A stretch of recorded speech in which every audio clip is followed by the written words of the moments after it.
This is now and this is then, and they are the children of eternity. Loki didn't believe they was who they was. He was like, you think that y'all, I'ma believe that y'all ass was nestled all this time in a secret nook in the Asgardian library? Then said, what you call the Asgard's library is but a branch of the halls of all knowing, which is just one structure and omnipotent city, the nexus of all of the gods, all of whom are but facets of the one above all, who rolls in. Now cuts him off and says, what my brother was trying to say is that we're not in your house, you're in ours, and our house is the house of ideas. Everyone's. Any hero who has ever marveled at, written unconsciously by the collective minds of their true believers and archived here for all eternity. Before you are the books of Thor, as he was right here. Loki was like, well, that shit over there looked like it got more stories than my brother. He was like, that's the books of Spider-Man. As you see this big ass bookshelf full of books. As we see this big ass shelf, Loki was like, who the hell could have had that many stories written about them? Then he seen the books of Wolverine. He's like, I don't understand. I'm older than Wolverine, Albert barely, but how can these heroes fit so many exploits into a single lifetime? They said, thanks to us. They got to tell them about basically a deal that all of the damn heroes came and talked to them about. More time, blank pages in the books of Loki, untold tables, more real of the telling. All that is written shall remain, but in between more nows and more thens.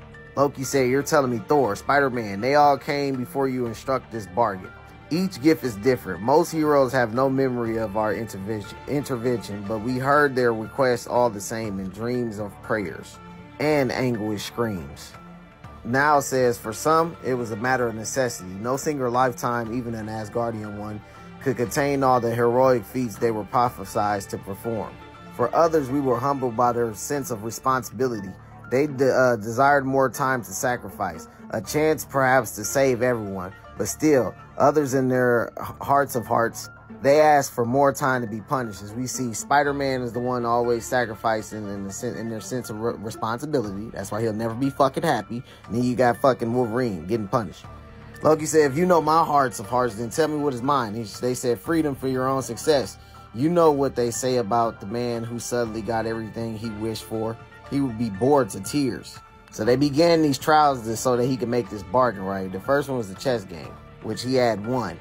So after he won the trial, he wanted to hurry and get this shit over because he had the strangest headache all of a sudden. They said, sign the book and you will live lifetimes on top of lifetimes, time enough to serve your kingdom and yourself. Loki says, so if I'm elsewhere but I'm needed here, she says, you will be here. And if I'm needed somewhere else, you will be there. No wonder my head hurts. You realize time doesn't work that way. Story time does. Are you not still the god of stories? He said, hey, let's find out. So he signs it, right? Then his ass get taken inside the book. Then was like, that was easy. Didn't look that way when he was stabbing you. The bargain is struck.